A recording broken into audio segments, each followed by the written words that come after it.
Hello guys, welcome to Tech with Yash YouTube channel. අද අපි බලමු කොහොමද VS Code අපේ laptop එකේ download කරගන්න කියලා. එහෙනම් අපි යමු වීඩියෝ එකට. හරි guys, මම laptop එකේ Chrome එක open කරගන්නවා. ඊට පස්සේ search bar එකේ search කරගන්න ඕනේ VS Code download කියලා.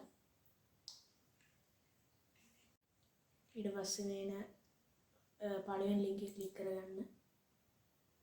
කරලා පස්සේ මෙහෙම ඉන්ටර්ෆේස් එකක් අපිට පෙන්නනවා. ඒකේ මේ Windows එක පල්ලෙහා තියෙන බටන් එක වන්න. ඊට පස්සේ අපිට මෙහෙම ඉන්ටර්ෆේස් එකක් එනවා. අපිට පෙන්නනවා මෙතන මේක අපේ VS Code එක ඩවුන්ලෝඩ් වෙන ගමන්.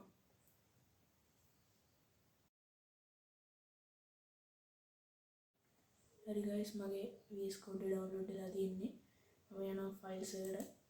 files එකට ගිහිල්ලා VS Code setup කියන ඒක open කරගන්නවා.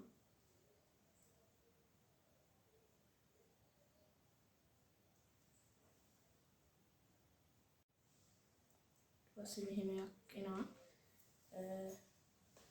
මම මෙතන තියෙන මේක ටික් කරලා next දෙනවා.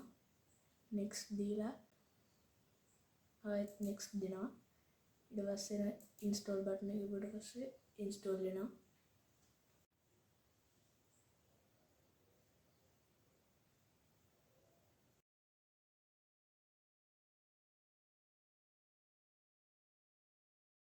ඉතින් guys, අද වීඩියෝ එක ඉවරයි. අපි මේ වගේම තවත් වීඩියෝ එකකින් හම්බෙමු.